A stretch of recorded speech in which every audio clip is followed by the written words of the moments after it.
the Dusty May contract. It is some of the financials of it came out. It's a $1 million per year annual raise. It's basically a new contract, a 5-year deal. According to Ward Manuel, that buyout got a little bit bigger too.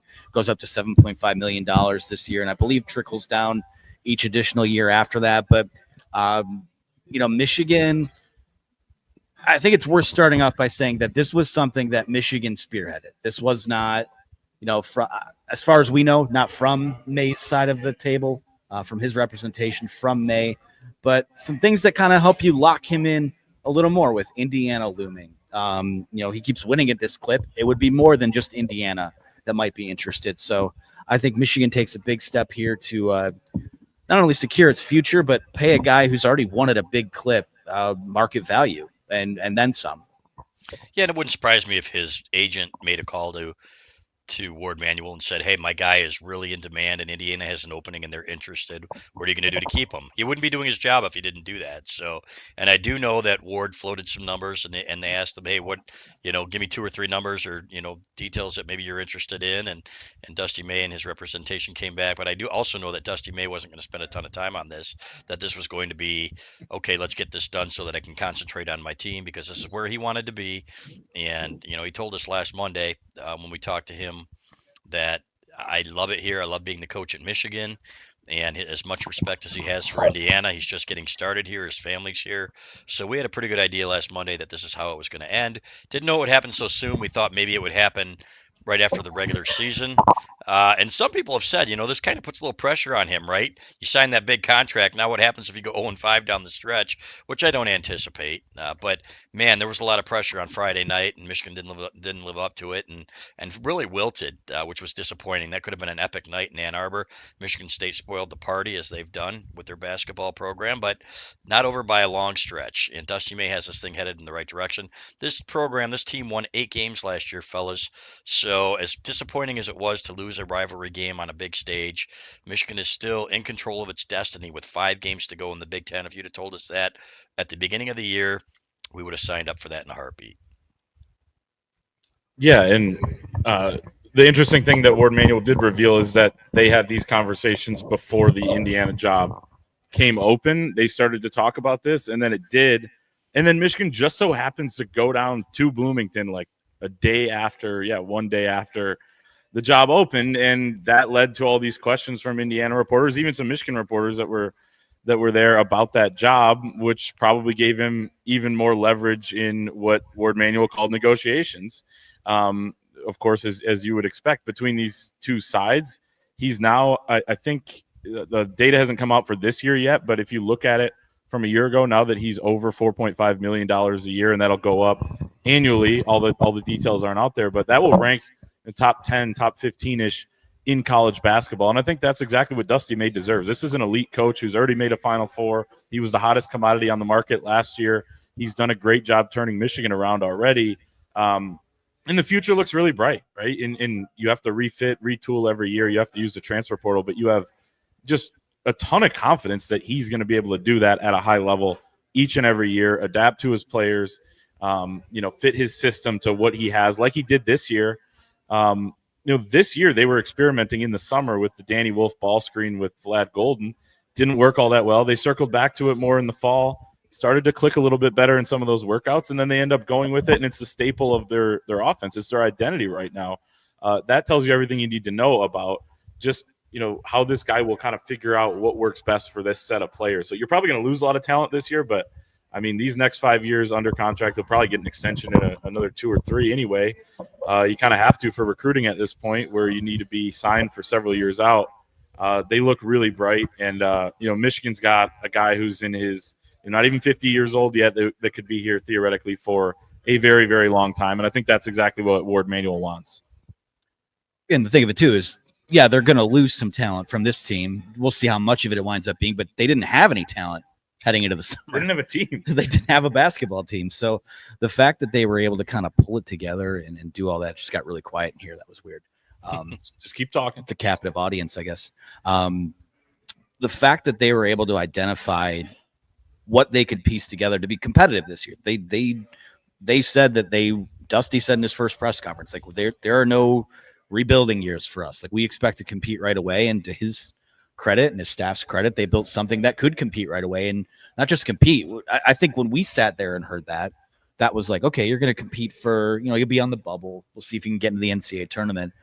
They're in the fight for a Big Ten regular season title in year one, and kind of setting a foundation for what can come next. I think that, obviously we'll talk about next year when it's time to talk about next year, but you've got a good recruiting class coming in. You really have some positive momentum here. And, again, I heard it was actually a local radio host over the weekend saying that them extending him so soon was a sign that it was maybe or a sign that college sports is not about loyalty anymore. And I feel the opposite. I think that Michigan steps up and makes this kind of a commitment to this guy because it is going so well, so fast. And you don't even let that become a conversation. Like, just get it done, put the money in his pocket, and you're good to go moving forward. This is loyalty. Yeah. What idiot said that? I'm just come kidding. on, Anthony. You don't have to tell us. I don't do that. We've all got bad opinions. I know. I do it regularly here. That's a terrible opinion, though. This just goes to show you that Dusty May signed a contract here, and then rather than bailing after 1 year or going back to his alma mater and the place that where he really got his roots and his foundation, as he said, this guy wants to be here and made a commitment here, and he's going to honor it. Michigan is showing loyalty to him by honoring him with a long-term contract, even though they're not even through, what are they, 3/4 of the way through his first season. So I think that reeks of loyalty, frankly. So I think that's fantastic. And I think, you know what, speaking to everybody who's talked to him, who's worked for him, has said the same thing about him. This is a guy who is fully committed when he is here and to the task at hand, as he has shown. And that's why you could tell it bothered him when he was getting questions about Indiana, right? Like, that's crazy. This is where I want to be. I love it at Michigan.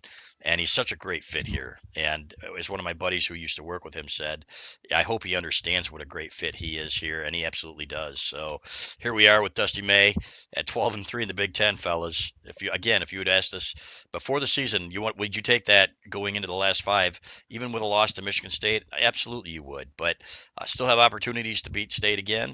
It's kind of like the USA and the Russians, or the the Canadians, right? The Russians or the U.S. team gets up there and wins it in the Canadian. Yeah. Are you comparing them to?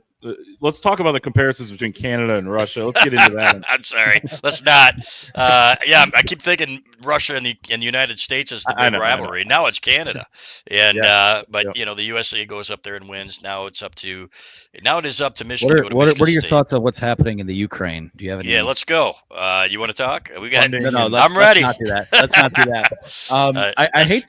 I hate to do this.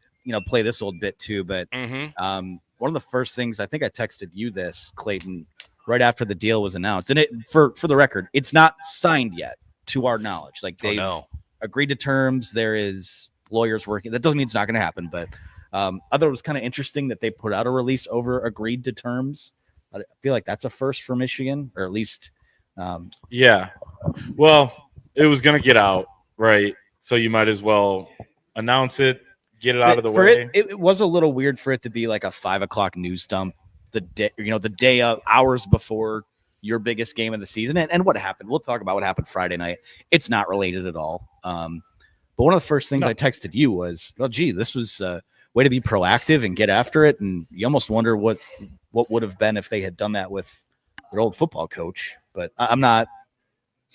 That's just me being a cynic, but we're gonna need another hour if we're gonna dig into that. Another hour and a lot more beers. But you know what? Credit to everyone involved. I think it was good to get this done. Be proactive for a change. We always talked about how Michigan athletics has been reactive instead of proactive over the years. I like that they stepped up, got it done, and the people that signed the checks kind of stepped up and got it done. So credit where credit's due. Tip of the home field cap. That's right. Yeah, without a doubt. And hey, it's Ward's guy, right? Everybody's saying, hey, he takes care of his guys that he's hired, and that certainly is the case here. So, but why not, right? Dusty May, again, everything I've already said about him. He's a great fit here.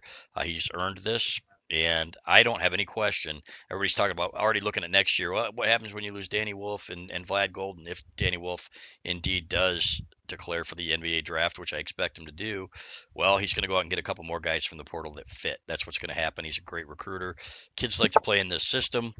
And I have no question that he knows how to put together a roster a lot better than the previous guy they had here. No doubt. It's impressive. Going back to something you said a few minutes ago, Anthony, is the opening press conference, what the expectations were, and that was before he built the roster, so those changed as time went on. But one of the comparisons was Mike Rhodes at Penn State. It was like he lost his entire roster. He comes from VCU because Micah Shrewsbury goes to Notre Dame. He brings a couple guys with him, which a lot of people expected Dusty May to do. He ends up bringing just one, Vladislav Golden.